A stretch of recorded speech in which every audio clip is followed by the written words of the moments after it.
علی عباده الذین اصطفیٰ اما بعد فاعوذ باللہ من الشیطان الرجیم بسم اللہ الرحمن الرحیم۔ معزز سامعین، 2 جنوری بروز سوموار 2023 بعد نماز فجر کا یہ درس قرآن و حدیث انشاءاللہ سورۃ الکہف آیت نمبر 46 کے عنوان سے معنون ہے۔ انشاءاللہ جو ہمارا سلسلہ وار درس ہے شرح ادب المفرد وہ کل ہوگا، آج باوجود نہیں ہو سکتا۔ یہ جو آیت نمبر 46 ہے، اگر اس سے پہلے پیچھے ہم آیت نمبر 45 کو بھی ساتھ ملا لیں تو 45 اور 46 ہو جائے گا۔ بڑا کمال کا ہے یہ دونوں مضامین کہ وَضْرِبْ لَهُم مَثَلَ الْحَيَاةِ الدُّنْيَا۔ اللہ فرماتا ہے کہ دنیا کی زندگی کی مثال ایسے ہے کَمَاءٍ أَنزَلْنَاهُ مِنَ السَّمَاءِ، جس طرح کہ آسمان سے بارش کا پانی نازل ہو رہا ہے، جس طرح آسمان سے پانی نازل ہو رہا ہے۔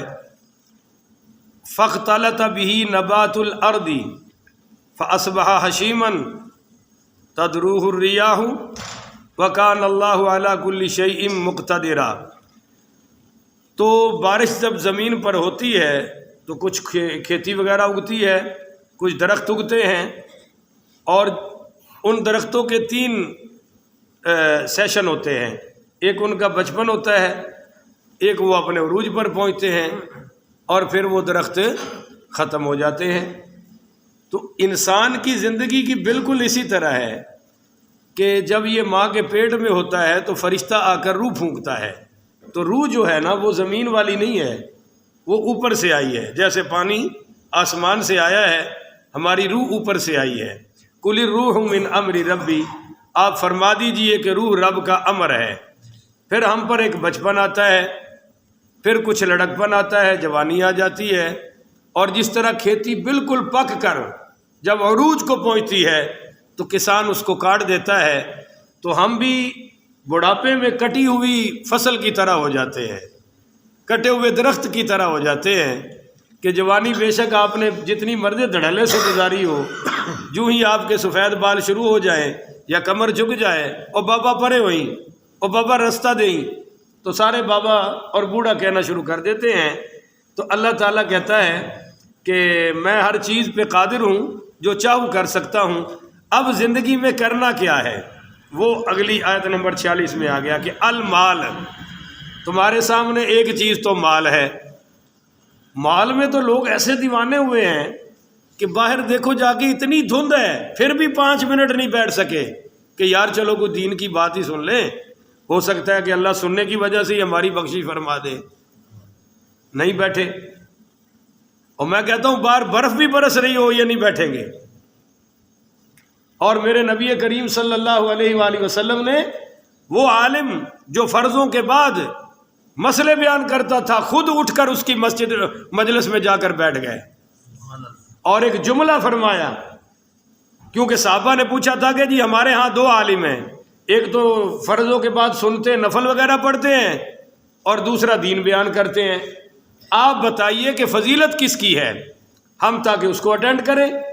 تو میرے نبی کریم علیہ الصلوۃ والسلام نے 2 طریقوں سے جواب دیا۔ ایک تو خود جو مسائل بیان کر رہے تھے ان کی مجلس میں حضور بیٹھ گئے، اور دوسرا فرمایا یہ عالم جو فرض کے بعد دین بیان کرتا ہے اس کی فضیلت تو سنتوں والے اور نفلوں والے عالم پر ایسے ہے جیسے کفضلی علی ادناکم، میری فضیلت ایک عام امتی پر ہے، جیسے میں اعلیٰ ہوں پوری امت میں، اسی طرح وہ عالم جو دین بیان کرتا ہے وہ عالموں میں سب سے اعلیٰ ہے۔ یہ حضور نے خود بیان فرما دیا۔ مگر مال کی دیوانگی نہیں ہے، مال کا جنون ہے کہ حرام آئے حلال آئے مشتبہ آئے بس آنے دو، اور پھر آگے حدیث سے یہ بھی فرض ہے جی، یہ بھی فرض ہے جی۔ تو تمہیں کس نے کہا کہ اس طرح فرض ہے؟ تو مال کے غلام بن گئے نا۔ اگر ہم اللہ کے غلام بنتے تو مال ہمارا غلام بنتا، اور یہ کوئی آپ کا اور میرا فنڈا نہیں ہے جناب، یہ اوپر سے لے کر نیچے تک پورا ملک اسی آگ میں جل رہا ہے کہ مال کو معاذ اللہ افرأیت من اتخذ الہہ ہوا، دیکھو میرے محبوب اس شخص کو جس نے اپنی خواہشوں کو خدا بنا رکھا ہے، خدا کی تو مانتا ہی نہیں۔ دوسرا ہے جی والبنون، بیٹے، بولو، بول چھڈو، قسم کدے کدے توڑ لینی چاہیے ہے، بیٹے۔ اب لوگ یہاں بیٹیوں کا ذکر نہیں ہے کیونکہ بیٹیوں پہ فخر کوئی نہیں کرتا، کوئی بھری مجلس میں جا کے خود نہیں بتاتا کہ میری 4 بیٹیاں ہیں 6 بیٹیاں ہیں، پوچھنے پر ہلکا سا بتا دیتے ہیں جی 4 بیٹے 4 بیٹیاں، 4 بیٹے 3 بیٹیاں 2 بیٹیاں، مگر بیٹوں پر ہر کوئی فخر کرتا ہے، اللہ بھی بیٹے گن رہا ہے۔ تو یاد رکھیے اولاد بھی تب کام آتی ہے جب اللہ راضی ہو۔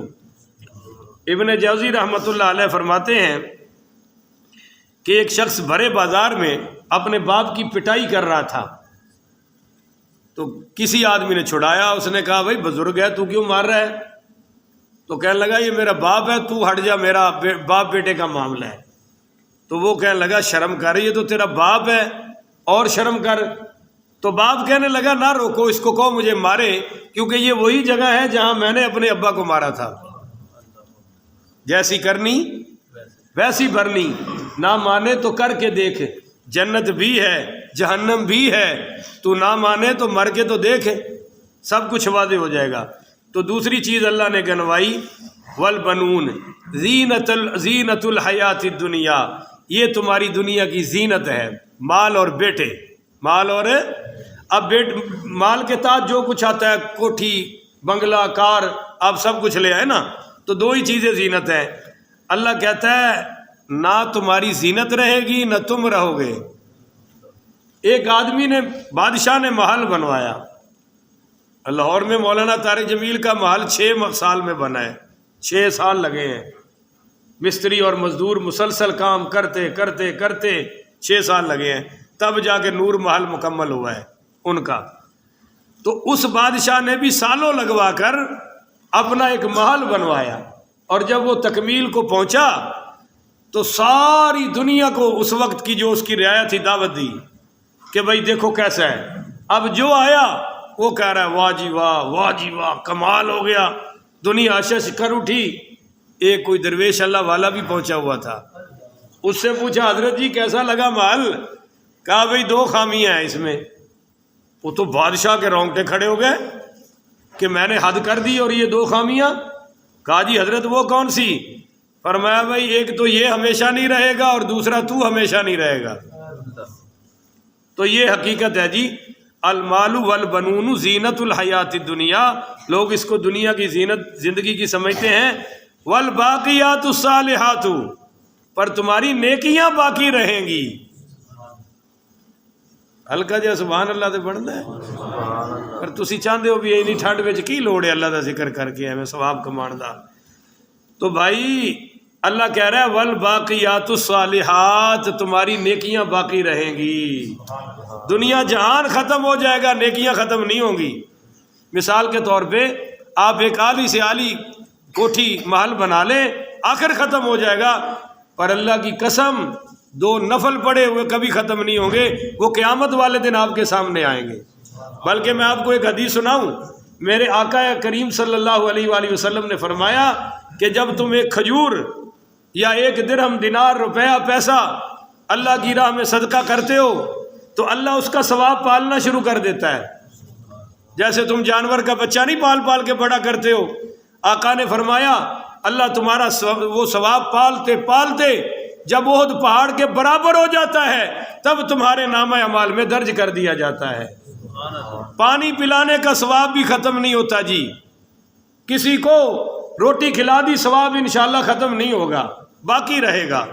کسی غریب کو کپڑے لے کے دیے ثواب باقی رہے گا، کسی کو اچھا بول دیا ثواب باقی رہے گا۔ وَلَوْ أَن تَلْقَىٰ أَخَاكَ بِوَجْهٍ طَلِيقٍ، تو اپنے بھائی سے مسکرا کے مل، اللہ مسکراہٹ پر بھی تجھے ثواب عطا فرمائے گا۔ تو وَالْبَاقِيَاتُ الصَّالِحَاتُ، تمہاری جو ہے نا نیکیاں وہ باقی رہیں گی۔ خَيْرٌ عِندَ رَبِّكَ ثَوَابًا، ان کا ثواب تمہارے رب کے ہاں بڑا اعلیٰ ہوگا۔ اور آگے فرمایا وَخَيْرٌ عَمَلًا، اور وہ عمل بھی بہتر ہوگا۔ آگے پھر جو آیت نمبر 47 ہے اس میں اللہ تعالیٰ نے پہاڑوں کا اور زمین کا یہ سارا حشر بیان کیا ہے کہ قیامت والے دن ان کے ساتھ کیا ہوگا، پھر آگے ہے مجرموں کے ساتھ کیا ہوگا۔ بہرحال اس میں اب یہ دو چیزیں بتا دیں کہ اچھا ایک اور آیت اگر ساتھ ملا لے، غالباً حافظ صاحب بہتر بتائیں گے، سورۃ الشعراء کی ہے، یوم لا ینفع مال ولا بنون الا من اتى اللہ بقلب سلیم، سورۃ الشعراء ہی ہے، جزاک اللہ۔ اللہ فرما رہا ہے کہ یوم لا ینفع، یہ یوم کا معنی قیامت ہے، لا ینفع، آج تمہیں کوئی نفع نہیں دے گا مال، تمہارا مال، ولا بنون، اور تمہارے بیٹے، الا من اتى اللہ بقلب سلیم، ہاں جس کا دل سنور گیا، بن گیا، سج گیا، وہ دل تمہارے کام آئے گا۔ تو بیٹے شیٹے تو تب ہی کام آتے ہیں جب وہ اللہ کی راہ میں چلیں اور ہمارے لیے صدقہ جاریہ بنے، اور مال بھی بھائیوں وہی کام آئے گا جو ہم نے کھا لیا یا اللہ کی راہ میں لگا لیا۔ اللہ تعالیٰ سے دعا ہے اللہ تعالیٰ عمل کی توفیق عطا فرمائے۔ آخر و دعوانا ان الحمد للہ رب العالمین۔